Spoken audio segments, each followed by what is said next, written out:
Welcome to Time to Press Pause, a podcast for CEOs by CEOs. I'm your host, Ellen Williams, CEO of The Salient Strategist, and today I'm speaking with Melinda F. Emerson. Melinda is CEO of Quintessence Group. She's also Small Biz Lady, America's #1 small business expert, host of the Small Biz Chat podcast, and best-selling author of Become Your Own Boss in 12 Months and Fix Your Business. She's an internationally renowned keynote speaker on business development, social media selling, and marketing strategy. Her marketing consulting firm serves Fortune 500 brands that target small businesses. She has an online school, www.smallbizladyuniversity.com, that teaches business owners online marketing. Welcome, Melinda, to Time to Press Pause. Hi, Ellen. Thank you so much for having me. It is certainly my pleasure. A longtime friend and colleague. You and I met 10 or so years ago when I was with Constant Contact. I remember it was at an event in Westchester and you were presenting before me and you needed a clicker. And I came to the rescue with a clicker and we connected. And over the last 10 years, we've been colleagues and friends. And I'm really excited to have you here today. So without further ado, please, I'm so interested in hearing your press pause story. Oh man, I've had many. When I got pregnant with my son, and I'm going to take you back to circa 2005. This was before Wi-Fi was in people's houses. So back then, I had offices in Center City, Philadelphia. I had 8, 9 employees. My husband at the time had left his full-time job, and he was full-time in our business too. And then all of a sudden, I got pregnant with my son and ended up with a high-risk pregnancy and got put on bed rest. So my press pause was kind of forced upon me, but it was actually the best thing that ever happened to me. It didn't feel that way at the time, and I want to say that. But upon reflection now, gosh, what, 16, 17 years later, it was definitely something that needed to happen because prior to me being, sent home and put on bed rest, I was probably the worst workaholic you ever met. You could call my office at 8 o'clock at night and people would answer the phone like it was 3 o'clock in the afternoon. Not only was I a workaholic, I demanded it of everybody that worked for me too. That was no way to live. But back then, I had this warped sense of my secret power was we gonna outwork people. We're gonna outwork them. That was my secret sauce, which I now know was the road to insanity. And I was young and I had a lot to prove. And I think I had a lot of imposter syndrome back then. And so that's like kind of how you can become this Captain Bligh workaholic monster. I was good to my people. Look, I would buy them lunch and dinner every night so they wouldn't leave.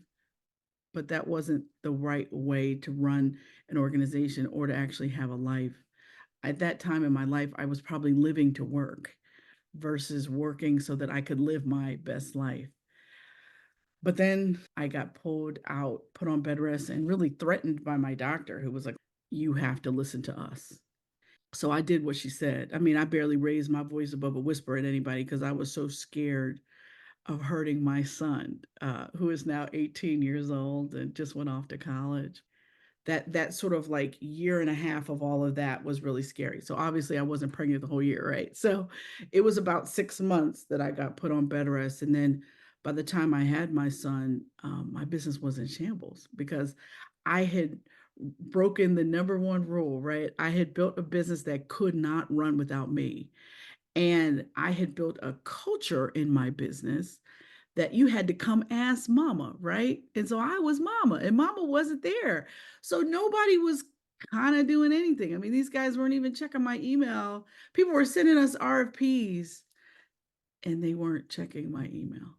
And so, we were burning through our savings to like keep all our employees and stuff.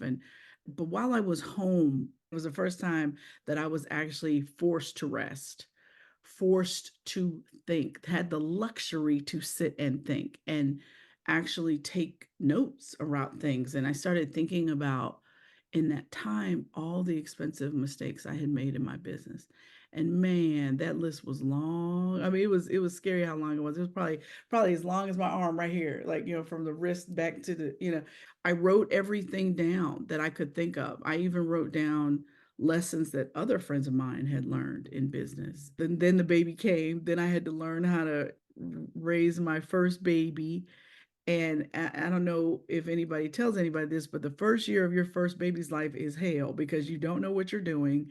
You don't know what is an emergency, what is it. You don't know what to call the doctor about versus what to call your mama about versus when it's going to just be okay and you don't have to call anybody, right? You got to learn that. That's a OJT kind of a thing. But what I also realized about that time was that I had a lot of stuff that was broken in my life.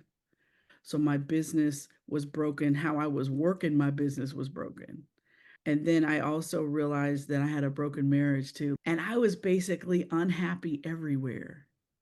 And it was one of those things where I'm the type of person, I'm a Libra, I'm a type A overachiever, right? I like to make lists because I like to cross them off, right? I'm that person. And it was the first time in my life I didn't have a plan B or C. I really, truly didn't know what to do next. I didn't want to do my business the way I was doing it anymore. Frankly, I didn't want to even be in that marriage anymore. But I knew I had to fix one thing at a time. I couldn't fix everything, right? So, what I decided to do was think about my business first, but how I would reinvent my business and myself. And I literally started praying and asking God for help because I was like, that was the only person we're left to turn to, who I should have frankly turned to first, but I turned to last. And I went and had lunch with my pastor. And I'll never forget this because I remember I was telling my pastor, well, this is bad and this is bad and this is bad. And he said, well, have you tried praying about it? And I remember being like, well, see, what happened was, no, actually. And he was like, try that. Let me know how that go. And I'm like, yeah, I guess that's what a pastor would say. But I literally went home and I started praying and I asked God, what was I supposed to do next? Where were my gifts supposed to take me next? And it took about 2.5 months. And then I got a vision and a dream 3 times to become America's #1 small business expert. God gave me the plan and the vision to become the small biz lady. And I didn't know it at the time because it wasn't like he gave me the name Small Biz Lady. That came a little later. But the point was, what he helped me realize was that the most valuable thing in my business was what I learned from running it. And so then I said, okay, well, how can we bottle and sell that? Well, the first thing he reminded me was of all those notes I took when I was pregnant. So they had been in a box for 2 years. And I went and pulled them out, started building a manuscript for my best-selling book, Become Your Own Boss in 12 Months, which I'm very proud to say has been in print since 2010. And it is in its third edition with Simon & Schuster. And I have sold over 100,000 copies of that book. And I'll tell you, I think the reason why that book has done so well is because I'm not the hero at the end of every story in it. I told the truth about a bunch of dumb stuff and about a bunch of expensive lessons that I learned. And I think people appreciated the fact that I didn't write this 50-foot book. Oh, now I'm successful. Let me tell you how I did it. No, I wrote a book that was like from the salt mines. Like, let me tell y'all how hard this is. But I also very intentionally wrote a book to inspire the next generation of entrepreneurs, particularly women entrepreneurs. Because what I realized was that I would have run my business better if I had had better advice. But back then, I mean, I started my business in 1999, and there wasn't anybody in mass media talking about small business. What if you have a big idea and you want to hit it big? There was nobody out there giving information about that. So when God gave me the vision, I did my research to make sure I understood what he was telling me. And then the first thing I did was write my book. I got a book editor to give me a book deal. I didn't have a following. I didn't have an email list. I didn't have an agent. I didn't even have a book proposal. I had a good idea. And I had 4 chapters and I had a media kit about myself. and I got a book deal, which now what I know about getting book deals now, nobody would have even talked to me. What sold it was my idea. Like I said, look, I think there's another way to start a business, and I don't think anybody's talking about it. What was so heartening for me was when I wrote this book, the book got bumped because the market crashed. So my book was due to my publisher September 1st, 2008. And I turned it in on time because I got a journalism degree undergrad. I knew how to write a book, right? I knew how to write anyway. And 14 days later, the market crashed. And then 10 days later after that, my publisher called me and said, listen, thank you so much for being a first time author that actually turned your book in on time. But we don't think anyone's thinking about entrepreneurship right now. So we're going to shelf your book until March of 2010. That was 18 months from when I turned it in. And that was a nightmare. By then, my husband had gone back into corporate America and had gotten laid off. So, I mean, it was like a bad time.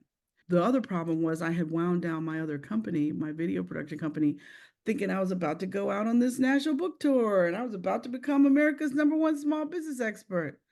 Not so fast. That's not what happened.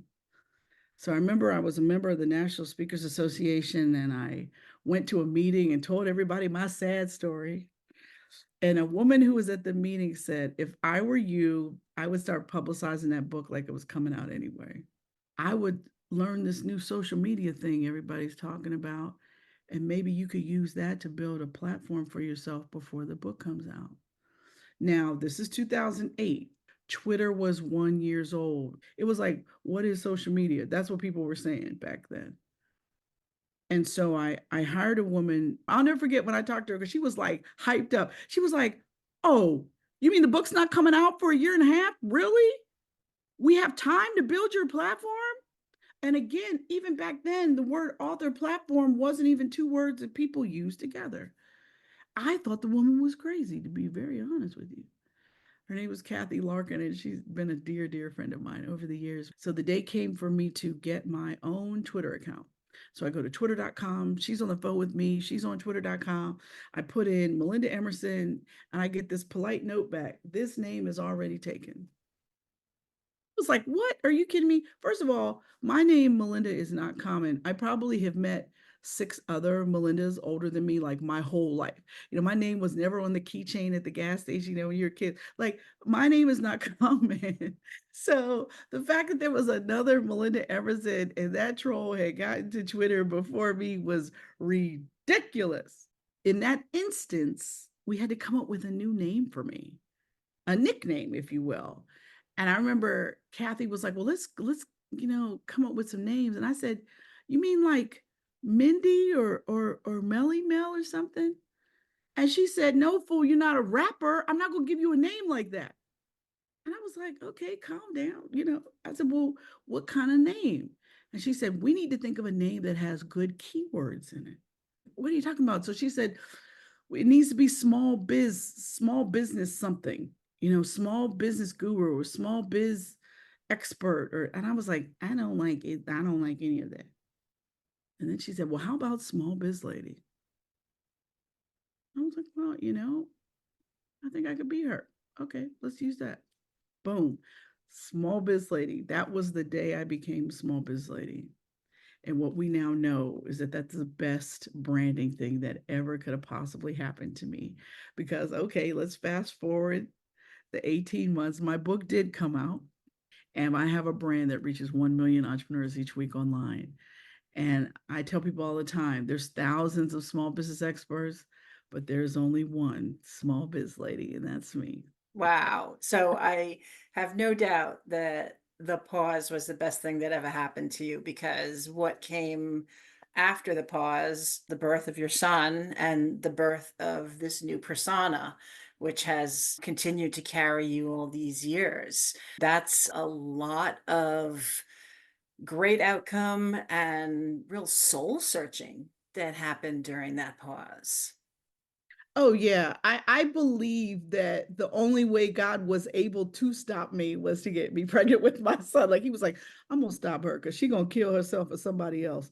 All this overworking foolishness is crazy. Like I have to stop her. And he did. He stopped me dead in my tracks. and I was scared to death I was going to hurt that baby. So I didn't do anything. Ooh, it was rough. But I'm so grateful for the journey. When God gave it to me, He sent me everybody I needed to help me execute it too. He did, and He still does. He still sends people that out of the blue. I was just thinking about you, and we thought you'd be perfect for this opportunity. Do you want to do this with us? Yes. I will tell you that I had to have extreme faith because I didn't make any money as the small biz lady for almost 2 years.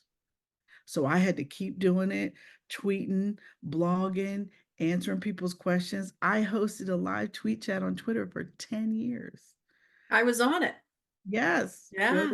It was a lot of work, man. Yeah, you were certainly, your work is pioneering, as you said. The idea you had, the approach you had, you saw that you had learned things that you said earlier. I wish I had known that, or I wish someone had given me that advice when I started my own business. And here you are in a position to capture that information and put it out into the world as advice, and understanding that could really have an impact. And it sounds like it was more of having an impact on the next generation of entrepreneurs more than it was having an impact on your bottom line, even though you successfully have done that as well. Your vision was correct, and it's lovely to hear a story that is wrapped around faith. Faith has never let me down, even though I haven't always been obedient to it. Let's be honest. I will tell you that when all chips are down, God's love is the only love that never changes.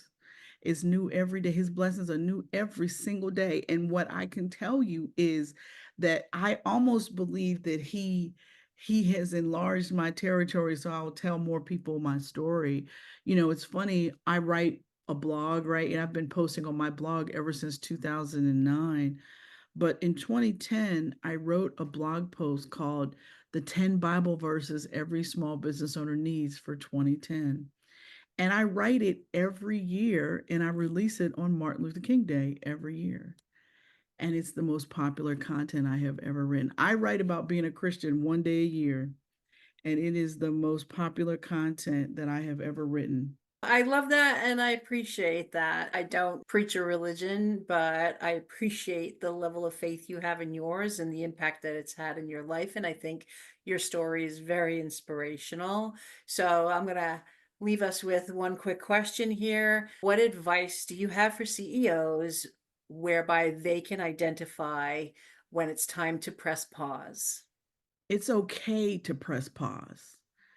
Sometimes in life and in business, you have to reinvent yourself and your business.